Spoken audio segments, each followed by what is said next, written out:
ಚಿಕ್ಕಬಳ್ಳಾಪುರದ ಸಮಸ್ತ ಭಾರತೀಯ ಜನತಾ ಪಕ್ಷದ ಒಂದು ನಾಗರಿಕರಿಗೆ ಸ್ವಾಗತವನ್ನು ಕೋರ್ತಾ, ಹಾಗೆ TSN ನ್ಯೂಸ್ ಚಾನಲ್ಗೂ ಕೂಡ ಸ್ವಾಗತವನ್ನು ಕೋರ್ತಾ, ಮಾನ್ಯರೇ, ನಾನು ಕೊಂಡೇನಹಳ್ಳಿ ಮುರಳಿ ಅಂತ ಪ್ರಸ್ತುತ ಭಾರತೀಯ ಜನತಾ ಪಕ್ಷದ ಚಿಕ್ಕಬಳ್ಳಾಪುರ ಜಿಲ್ಲಾ ಪ್ರಧಾನ ಕಾರ್ಯದರ್ಶಿಯಾಗಿ ಜವಾಬ್ದಾರಿಯನ್ನು ನಿರ್ವಹಣೆ ಮಾಡ್ತಾ ಇದ್ದೀನಿ.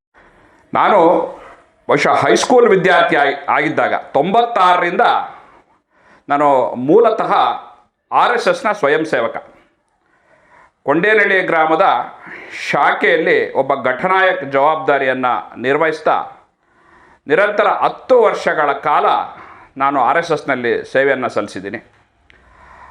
ತದನಂತರ RSS ಘಟಕದ ಚಿಕ್ಕಬಳ್ಳಾಪುರ ತಾಲೂಕು ಬೌದ್ಧಿಕ ಪ್ರಮುಖ ಆಗಿ ಕಾರ್ಯನಿರ್ವಹಿಸಿ 2010ರಲ್ಲಿ ನಾನು ಭಾರತೀಯ ಜನತಾ ಪಕ್ಷಕ್ಕೆ ರಾಜಕೀಯ ಪ್ರವೇಶವನ್ನು ಮಾಡಿ 2010ರಲ್ಲಿ ಗ್ರಾಮ ಪಂಚಾಯಿತಿ ಚುನಾವಣೆಗೆ ಮೊಟ್ಟ ಮೊದಲ ಬಾರಿಗೆ ಭಾರತೀಯ ಜನತಾ ಪಕ್ಷದ ಬೆಂಬಲಿಗ ಅಭ್ಯರ್ಥಿಯಾಗಿ ಸ್ಪರ್ಧೆ ಮಾಡಿ ಭಾರತೀಯ ಜನತಾ ಪಕ್ಷದಿಂದ ಮೊಟ್ಟ ಮೊದಲ ಬಾರಿಗೆ ನಾನು ಚುನಾವಣೆಯಲ್ಲಿ ಗೆದ್ದಿರ್ತೀನಿ.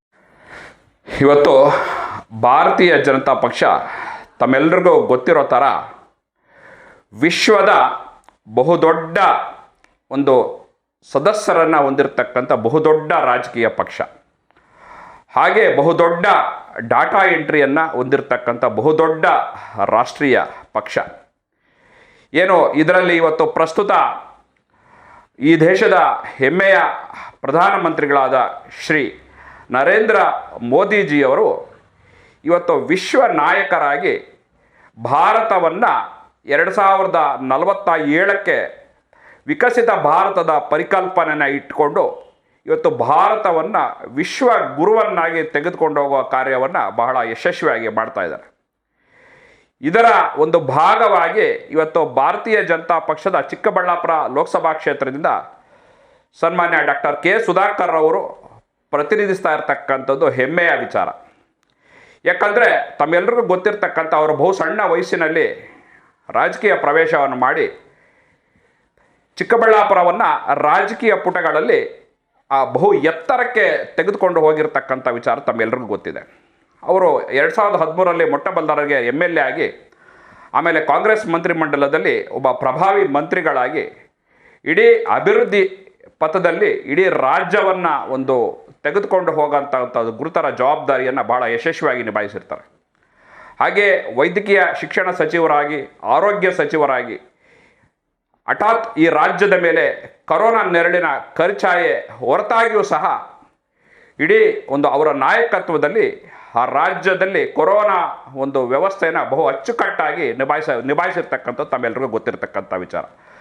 ಅದರ ಜೊತೆಗೆ ಏನು ಇವತ್ತು ಕ್ಷೇತ್ರದ ಅಭಿವೃದ್ಧಿ ವಿಚಾರದಲ್ಲಿ ಯಾವುದೇ ಒಂದು ಕ್ಷೇತ್ರದ ನಾಯಕರುಗಳಿಗೂ ಕಮ್ಮಿ ಇಲ್ಲದಂತೆ ಇಡೀ ಕ್ಷೇತ್ರದಲ್ಲಿ ಸಾಕಷ್ಟು ಅಭಿವೃದ್ಧಿ ಕಾರ್ಯಗಳನ್ನು ಮಾಡಿ ಜನಮೆಚ್ಚುಗೆಯನ್ನು ಗಳಿಸಿರ್ತಾರೆ. ಹಾಗಾಗಿ ಅವರು ಸಹ ಒಂದು ಅವಕಾಶ ಸಿಕ್ತು 2024ರಲ್ಲಿ ಲೋಕಸಭೆಗೆ ಒಂದು ಸ್ಪರ್ಧೆ ಮಾಡುವಂಥ ಅವಕಾಶ. ಅದರ ಭಾಗವಾಗಿ ಇವತ್ತು ಅಭೂತಪೂರ್ವ ಒಂದು ಗೆಲುವನ್ನು ಸಾಧಿಸಿ ಇವತ್ತು ಲೋಕಸಭೆಗೆ ಪ್ರವೇಶ ಮಾಡಿ ಲೋಕಸಭೆಯಲ್ಲೂ ಕೂಡ ಇವತ್ತು ಕರ್ನಾಟಕದ ಪ್ರತಿನಿಧಿಯಾಗಿ, ಇವತ್ತು ಚಿಕ್ಕಬಳ್ಳಾಪುರದ ಪ್ರತಿನಿಧಿಯಾಗಿ ಇಲ್ಲಿನ ಸ್ಥಳೀಯ ವಿಚಾರಗಳನ್ನು ಬಹಳ ಯಶಸ್ವಿಯಾಗಿ ವಾದವನ್ನು ಮಂಡಿಸಿ ಇವತ್ತು ಒಂದು ಲೋಕಸಭೆಯಲ್ಲಿ ಅವರ ಮೆಚ್ಚುಗೆಗೆ ಪಾತ್ರರಾಗಿದ್ದಾರೆ.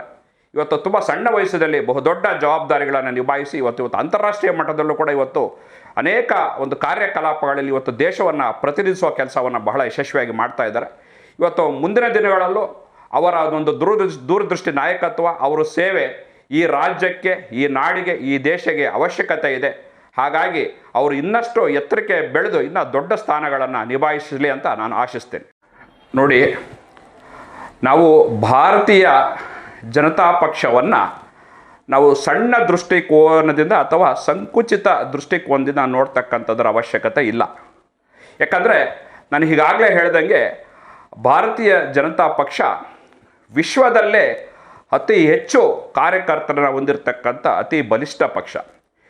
ಇಡೀ ರಾಷ್ಟ್ರವ್ಯಾಪಿ ತನ್ನ ಸಂಘಟನೆಯ ಬೇರುಗಳನ್ನು ಬಲವಾಗಿ ಬೆಳೆಸ್ಕೊಂಡಿರ್ತಕ್ಕಂಥ ಪಕ್ಷ. ಒಂದು ವಿಚಾರ ಏನಂದರೆ ನಾವಿಲ್ಲಿ ಖುಷಿ ಪಡಬೇಕಾಗಿರೋದೇನೆಂದರೆ ಇವತ್ತು ಏನು ಹಳೆ ಮೈಸೂರು ಭಾಗ, ಇವತ್ತು ನಮ್ಮ ಚಿಕ್ಕಬಳ್ಳಾಪುರ ಜಿಲ್ಲೆ ಹಳೆ ಮೈಸೂರು ಭಾಗ ಅಂತ ಏನಿದೆ, ಇದರಲ್ಲಿ ಮೊದಲಿನಿಂದ ಭಾರತೀಯ ಜನತಾ ಪಕ್ಷದ ಅಸ್ತಿತ್ವ ಇದ್ರೂ ಸಹ ನಾವು ಅಧಿಕಾರವನ್ನು ಹಿಡಿಯೋ ಹಂತಕ್ಕೆ ಬೆಳೆದಿರಲಿಲ್ಲ ಅಂತಕ್ಕಂಥ ವಿಚಾರ ತಮ್ಮೆಲ್ಲರಿಗೂ ಗೊತ್ತಿದೆ. ಈಗ ಈ ದೇಶಕ್ಕೆ ನರೇಂದ್ರ ಮೋದಿಯವರ ಒಂದು ನಾಯಕತ್ವ, ರಾಜ್ಯ ರಾಜಕಾರಣದಲ್ಲಿ ಯಡಿಯೂರಪ್ಪನವರು, ಬೊಮ್ಮಾಯಿಯವರು ಅಂತ ಒಂದು ಗಟ್ಟಿ ಆಡಳಿತ ಅಂಗವಾಗಿ ಇವತ್ತು ಹಳೆ ಮೈಸೂರು ಭಾಗದಲ್ಲೂ ಕೂಡ ಭಾರತೀಯ ಜನತಾ ಪಕ್ಷದ ಬೇರುಗಳು ಇವತ್ತು ಬಲವಾಗಿ ತಳ ಊರಿವೆ ಅಂತ ಹೇಳಿದ್ರೆ ತಪ್ಪಾಗಲಾರ್ದು. ಸೊ ಹಾಗಾಗಿ ಇವತ್ತು ಪಕ್ಷ ಬೆಳೆದಿದೆ. ಇವತ್ತು ನಾಯಕರುಗಳ ಆಸೆ ಆಕಾಂಕ್ಷೆಗಳು ಇವತ್ತು ದೊಡ್ಡದಿದ್ದಾವೆ. ಇವತ್ತು ಭಾರತೀಯ ಜನತಾ ಪಕ್ಷದ ಒಂದು ನಾಯಕತ್ವ ಬೆಳೆಸ್ಕೊಬೇಕು ಅಂತ ಯುವಕರು ಇವತ್ತು ಮುಂದೆ ಬಂದು ನಮಗೆ ಅವಕಾಶ ಕೊಡಿ ಅಂತ ಕೇಳ್ತಿರ್ತಕ್ಕಂಥದ್ದು ಇದು ಸ್ವಾಗತಾರ್ಹ ಅಥವಾ ಒಳ್ಳೆ ಬೆಳವಣಿಗೆಯ ವಿಚಾರ. ಕೇವಲ ಇವತ್ತು ಭಾರತೀಯ ಜನತಾ ಪಕ್ಷ ಯಾವುದೋ ಒಂದು ಪ್ರಾಂತೀಯ ಪಕ್ಷವಲ್ಲ, ಯಾವುದೋ ಒಂದು ಸಣ್ಣ ಪಕ್ಷ ಅಲ್ಲ. ಅದಕ್ಕೆ ಅದರದೇ ಆದ ಜವಾಬ್ದಾರಿಗಳಿದ್ದಾವೆ, ರೀತಿ ರಿವಾಜುಗಳಿದ್ದಾವೆ, ಹೈಕಮಾಂಡ್ ಇದೆ. ಬಹುಮುಖ್ಯವಾಗಿ ಚುನಾವಣೆ ಬಿ ಫಾರಂ ವಿತರಣೆ ಸಂದರ್ಭ ಬಂದಾಗ ಇಲ್ಲಿ ಹೈಕಮಾಂಡ್ ಮಧ್ಯಪ್ರವೇಶ ಮಾಡ್ತದೆ. ಅದೆಲ್ಲ ಆಂತರಿಕ ಸರ್ವೆ ಆಗ್ತದೆ, ಜನಾಭಿಪ್ರಾಯ ತೆಗೆದುಕೊಳ್ತಾರೆ. ಅವರು ಯಾರು ಸೂಕ್ತ ಅಭ್ಯರ್ಥಿ, ಯಾರು ಇವತ್ತು ಗೆಲ್ತಕ್ಕಂಥ ಸಾಮರ್ಥ್ಯ ಇರೋಂಥ ಅಭ್ಯರ್ಥಿಗಳನ್ನು ಹುಡುಕಿ ಅವ್ರಿಗೆ, ಯಾಕಂದರೆ ಅಪಾರವಾದ ಆಡಳಿತ ಅನುಭವ ಇದೆ. ಇವತ್ತು ಸ್ವಂತ ಬಲದ ಮೇಲೆ 15ಕ್ಕೂ ಹೆಚ್ಚು ರಾಜ್ಯಗಳಲ್ಲಿ ಇವತ್ತು ಆಡಳಿತವನ್ನು ನಡೆಸ್ತಾ ಇದ್ದಾರೆ. ಸೊ ಹಾಗಾಗಿ ಇದು ದೊಡ್ಡ ಅನುಭವ ಇರತಕ್ಕಂಥ ಪಾರ್ಟಿ. ಅವರು ಮೂಲಭೂತವಾಗಿ ಇಲ್ಲಿ ಸರ್ವೆ ಮಾಡಿ ಆ ಒಂದು ಯಾರಿಗೆ ಒಂದು ನಾಯಕತ್ವವನ್ನು ಕಟ್ಟಿದ್ರೆ, ಯಾರಿಗೆ ಮುಂದಿನ ವಿಧಾನಸಭೆ ಕ್ಷೇತ್ರಕ್ಕೆ ಟಿಕೆಟ್ ಕೊಟ್ಟರೆ ಗೆಲ್ಲಬಹುದು ಅನ್ನೋದನ್ನು ಅವರು ಸರ್ವೆ ಮಾಡಿಸಿ ಅವರು ಇವತ್ತು ಟಿಕೆಟನ್ನು ಕೊಡ್ತಾರೆ. ಅದರಲ್ಲಿ ಯಾವುದೇ ಗೊಲಬೆ ಗೊಂದಲಗಳು ಬೇಡ. ಸಂತೋಷದ ವಿಚಾರ ಏನಂದರೆ ಇವತ್ತು ಯುವಕರು ಮುಂದೆ ಬಂದು ಭಾರತೀಯ ಜನತಾ ಪಕ್ಷದ ಅವಕಾಶಗಳಿಗಾಗಿ ಕೇಳ್ತಾ ಇರ್ತಕ್ಕಂಥದ್ದು ಸಂತೋಷದ ವಿಚಾರ. ಅಂದರೆ ಅಲ್ಲಿಗೆ ನಮ್ಮ ಪಕ್ಷದ ಬೇರುಗಳು ಇವತ್ತು ಹಳೆ ಮೈಸೂರು ಭಾಗದಲ್ಲಿ ಇವತ್ತು ಗಟ್ಟಿಯಾಗಿ ತಳ ಊರಿವೆ, ಗಟ್ಟಿಯಾಗಿ ಬೆಳೀತಾ ಇದೆ ಅನ್ನೋದರ ಮುನ್ಸೂಚನೆ ಇದು ಸ್ವಾಗತಾರ್ಹ. ಇದರಲ್ಲಿ ಏನು ನನಗೆ ಯಾವುದೇ ರೀತಿ ತಪ್ಪುಗಳೇನು ಕಾಣ್ತಾ ಇಲ್ಲ. ಯಾಕಂದರೆ ಎಲ್ಲರೂ ಒಂದೊಂದು ವಿಭಾಗದಲ್ಲಿ ಸಮರ್ಥರಿದ್ದಾರೆ. ನಾವು ಯಾರನ್ನು ನಾವು ಲಘುವಾಗಿ ತೆಗೆದುಕೊಳ್ಳೋದ್ರಲ್ಲಿ ಏನಿಲ್ಲ. ಇವತ್ತು ಈ ದೇಶದ ಮೇಲೆ 75ರಲ್ಲಿ ಇಂದಿರಾ ಗಾಂಧಿಯವರು ತುರ್ತು ಪರಿಸ್ಥಿತಿಯನ್ನು ಹೇರ್ತಾರೆ. ಇವತ್ತು ಅನೇಕ ರಾಷ್ಟ್ರೀಯ ನಾಯಕರುಗಳನ್ನು ಬಂಧಿಸಿ ಇವತ್ತು ಜೈಲಲ್ಲಿ ಇಟ್ಟು ಒಂದು ಪ್ರಜಾಪ್ರಭುತ್ವದ ಮೂಲಭೂತ ಹಕ್ಕುಗಳ ಒಂದು ಕಗ್ಗೊಲೆಯನ್ನು ಮಾಡ್ತಾರೆ. ಅದರ ಭಾಗವಾಗಿ ಅನೇಕ ರಾಷ್ಟ್ರೀಯ ನಾಯಕರು ಇವತ್ತು ಹುಟ್ಕೊಳ್ತಾರೆ. 77ರಲ್ಲಿ ಏನಿವತ್ತು ಅಸ್ತಿತ್ವಕ್ಕೆ ಬಂದಂಥ ಜನತಾ ಪಕ್ಷ, ಆಗಾಗಲೇ ಅಸ್ತಿತ್ವದಲ್ಲಿದ್ದಂಥ ಭಾರತೀಯ ಜನಸಂಘ, ಭಾರತೀಯ ಜನತಾ ಪಕ್ಷ ಇವೆಲ್ಲರೂ ಸೇರಿ 77ರಲ್ಲಿ ಇಡೀ ಲೋಕಸಭೆ ಚುನಾವಣೆಯಲ್ಲಿ ಒಂದು ಗೆಲುವನ್ನು ಸಾಧಿಸಿ ಮೊರಾರ್ಜಿ ದೇಸಾಯಿ ಅವರ ಒಂದು ನಾಯಕತ್ವದಲ್ಲಿ ನಾವು ಅಧಿಕಾರ ನಡೆಸಿ ಆಗಲೇ ಬಹುಶಃ ಜನತಾ ಪಕ್ಷ ಜನಸಂಘ ಒಂದಾಗಿ ಇವತ್ತು ನಾವು ಯಶಸ್ವಿಯಾಗಿ ಅಧಿಕಾರ ಹಿಡಿದಿರ್ತೇವೆ. ಹಾಗಾಗಿ ಜನತಾ ಪಕ್ಷ, ಭಾರತೀಯ ಜನತಾ ಪಕ್ಷ ಇವೆರಡರ ಒಂದು ಸೈದ್ಧಾಂತಿಕವಾಗಿ ಅದರ ಒಂದು ಅಭಿಪ್ರಾಯಗಳು ತುಂಬಾ ಹೊಂದಾಣಿಕೆ ಆಗ್ತದೆ. ಹಾಗಾಗಿ ಆಗ್ಲಿಂದನೂ ಇವತ್ತು ಜನತಾ ದಳದ ಅನೇಕ ನಾಯಕರು, ತಳಮಟ್ಟದ ಕಾರ್ಯಕರ್ತರು ಕೂಡ ಇವತ್ತು ನರೇಂದ್ರ ಮೋದಿ ನಾಯಕತ್ವ, ಬಿಜೆಪಿ ಸಿದ್ಧಾಂತಗಳನ್ನು ಅವರು ಒಪ್ಪಿಕೊಂಡಿದ್ದಾರೆ. ಇವತ್ತು ಭಾರತೀಯ ಜನತಾ ಪಕ್ಷಕ್ಕೆ ಗೊತ್ತಿದೆ ಇವತ್ತು ದೇವೇಗೌಡರು ಮತ್ತು ಕುಮಾರಣ್ಣನವರ ಒಂದು ನೇತೃತ್ವದ ಜನತಾ ದಳ ಇವತ್ತು ಹಳೆ ಮೈಸೂರು ಪ್ರಾಂತದಲ್ಲಿ ಗಟ್ಟಿಯಾಗಿದೆ. ಅವರು ಸಹಕಾರ ತೆಗೆದುಕೊಂಡ್ರೆ ಖಂಡಿತವಾಗಿ ನಾವು 2027ಕ್ಕೆ ಒಳ್ಳೆ ಪರ್ಫಾರ್ಮೆನ್ಸ್ ಅನ್ನ ಕೊಡ್ತೀವಿ. ಸೊ ಹಾಗಾಗಿ ಈ ಮೈತ್ರಿ ಯಶಸ್ವಿ ಆಗ್ತದೆ. ಖಂಡಿತ 2028ಕ್ಕೆ NDA ನೇತೃತ್ವದ ಜನತಾದಳ ಮತ್ತು ಭಾರತೀಯ ಜನತಾ ಪಕ್ಷ ನೇತೃತ್ವದ ಸರ್ಕಾರ ಖಂಡಿತವಾಗಿ ಇವತ್ತು ಅಧಿಕಾರಕ್ಕೆ ಬರ್ತದೆ.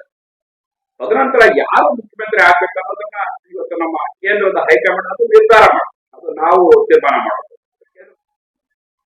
ನೋಡಿ, ಇವತ್ತು ಭಾರತೀಯ ಜನತಾ ಪಕ್ಷ ಬಹುದೊಡ್ಡ ಒಂದು ಐತಿಹಾಸಿಕ ಹಿನ್ನೆಲೆ ಇರತಕ್ಕಂಥ ಬಹುದೊಡ್ಡ ರಾಷ್ಟ್ರೀಯ ಪಕ್ಷ.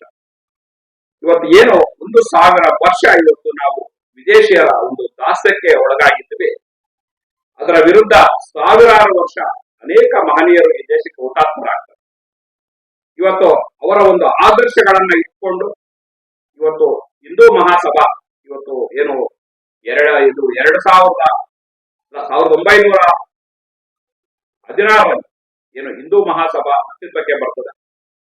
ಅದರ ಮುಂದುವರೆದ ಭಾಗವಾಗಿ ಇವತ್ತು ಅನೇಕ ಸ್ವತಂತ್ರ ಹೋರಾಟಗಾರರು ಈ ದೇಶಕ್ಕಾಗಿ ಹುತಾತ್ಮರಾಗ್ತಾರೆ. ಸಣ್ಣ ಸಣ್ಣ ಯುವಕರು ಇವತ್ತು ಭಗತ್ ಸಿಂಗ್ ಇರ್ಬೋದು, ಚಂದ್ರಶೇಖರ್ ಆಜಾದ್ ಇರ್ಬೋದು, ಸುಖದೇವ್ ಇರ್ಬೋದು, ರಾಮ್ ಪ್ರಸಾದ್ ಬಿಸ್ಮಿಲ್ಲಾ ಅವರು ಇರ್ಬೋದು, ವಾಸುದೇವ ಬರ್ವತ್ ಬಡ್ಕೆ ಅವರು ಇರ್ಬೋದು, ಈ ರೀತಿ ಅನೇಕ ಖುದಿರಾಮ್ ಬೋಸ್ ಇರ್ಬೋದು, ಈ ರೀತಿ ಅನೇಕ ಯುವಕರು ಈ ದೇಶಕ್ಕೆ ತ್ಯಾಗ ಬಲಿದಾನಗಳನ್ನ ಮಾಡಿ ಈ ದೇಶಕ್ಕೆ ಸ್ವತಂತ್ರವನ್ನ ಕೊಡ್ತಿರ್ತಕ್ಕಂಥ ವಿಚಾರ ತಮ್ಮೆಲ್ಲರಿಗೂ ಗೊತ್ತಿದೆ. ಇದರ ಭಾಗವಾಗಿ ಈ ದೇಶಕ್ಕೆ ಒಂದು ಹಿಂದೂ ರಾಷ್ಟ್ರದ ಒಂದು ಕಲ್ಪನೆಯನ್ನ ಇಟ್ಕೊಂಡು ಮುಂದಿನ ಭವಿಷ್ಯದಲ್ಲಿ ಇವತ್ತು ಈ ದೇಶವನ್ನ ಒಂದು ಹಿಂದೂ ರಾಷ್ಟ್ರವನ್ನ ಬಲಿಷ್ಠ ಹಿಂದೂ ರಾಷ್ಟ್ರವನ್ನ ಕಟ್ಟಬೇಕು ಅಂತ 1925ರಲ್ಲಿ ಏನು RSS ಸ್ಥಾಪನೆ ಆಗ್ತದೆ.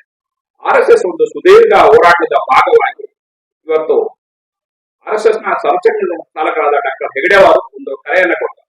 ಕೇವಲ ಸಂಘಟನೆಯಿಂದ ನಾವು ಹಿಂದೂ ರಾಷ್ಟ್ರವನ್ನ ಕಟ್ಟಲಿಕ್ಕೆ ಆಗಲ್ಲ, ಈ ದೇಶಕ್ಕೆ ಒಂದು ಬಲಿಷ್ಠ ಒಂದು ರಾಜಕೀಯ ಪಕ್ಷದ ಅವಶ್ಯಕತೆ ಇದೆ ಅಂತ ಹೇಳಿ ಇವತ್ತು ಇಬ್ಬರು ಮಹಾನ್ ನಾಯಕರನ್ನು ಡಾಕ್ಟರ್ ಶ್ಯಾಮ್ ಪ್ರಸಾದ್ ಮುಖರ್ಜಿ ಅವರು, ಪಂಡಿತ ದೀನದಯಾಳ ಉಪಾಧ್ಯಾಯರನ್ನ ಇವತ್ತು ರಾಜಕೀಯ ಕ್ಷೇತ್ರಕ್ಕೆ ಸಂಘದಿಂದ RSS ನಿಂದ ಇವತ್ತು ಸಂಘಕ್ಕೆ ಅವರನ್ನ ಕಳಿಸ್ಕೊಡ್ತಾರೆ.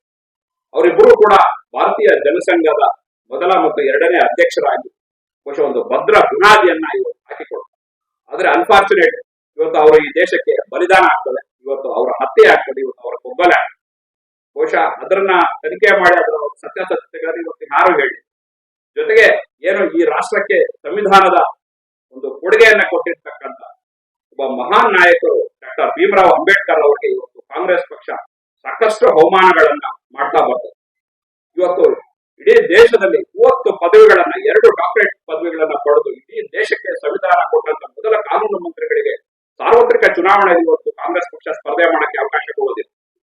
ಇವತ್ತು ಯಾರೋ ನಾರಾಯಣ ಕಾಜೋಳ್ಕರ್ ಅಂತಕ್ಕಂಥ ಒಬ್ಬ ಸಾಮಾನ್ಯ ವ್ಯಕ್ತಿಯನ್ನ ಹಾಕಿಸಿ ಇವತ್ತು ಬಾಂಬೆ ಸೌತ್ ಅಲ್ಲಿ ಚುನಾವಣೆಯಲ್ಲಿ ಅಂಬೇಡ್ಕರ್ ಅವರ ಕಾಂಗ್ರೆಸ್ ಪಕ್ಷ ಸೋಲಿಸಿದೆ.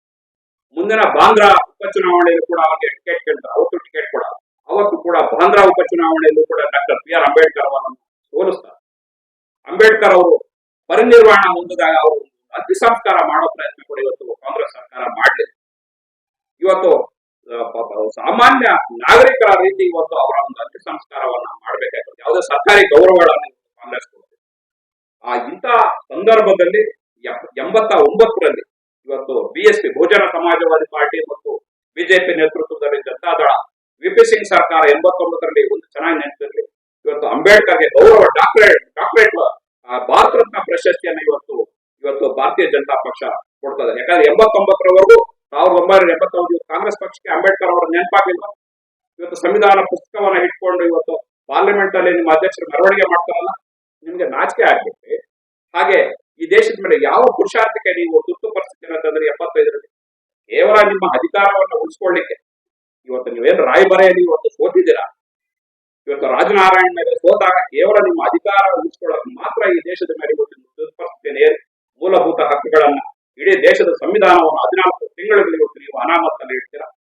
ಸೊ ಈ ರೀತಿ ಇವತ್ತು ಕಾಂಗ್ರೆಸ್ ಸರ್ಕಾರ ಇಡೀ ದೇಶವನ್ನ ಒಂದು ಕತ್ತಲಲ್ಲಿ ಅಂಧಕಾರದಲ್ಲಿ ಇಟ್ಟಂತಹ ಸಂದರ್ಭದಲ್ಲಿ ಇವತ್ತು 1980ರಲ್ಲಿ ಅಟಲ್ ಬಿಹಾರಿ ವಾಜಪೇಯಿ ಅವರು, ರಾಮಕೃಷ್ಣ ಅದ್ವಾನಿ ಅವರು ಯುವ ನಾಯಕತ್ವದಲ್ಲಿ ಇವತ್ತು ಭಾರತೀಯ ಜನತಾ ಪಕ್ಷ ಅಸ್ತಿತ್ವಕ್ಕೆ ನೋಡ್ತಾರೆ. 84ರಲ್ಲಿ ಮೊದಲ ಸಾರ್ವತ್ರಿಕ ಚುನಾವಣೆಯಲ್ಲಿ ಕೇವಲ 2 ಸೀಟು ಇವತ್ತು ಗುಜರಾತ್ನ ಮೆಹಸಾನಾ ಲೋಕಸಭಾ ಕಾನ್ಸ್ಟಿಟ್ಯೂನ್ಸಿಯಿಂದ AK ಪಟೇಲ್ ಒಬ್ಬರು ಗೆಲ್ತಾರೆ.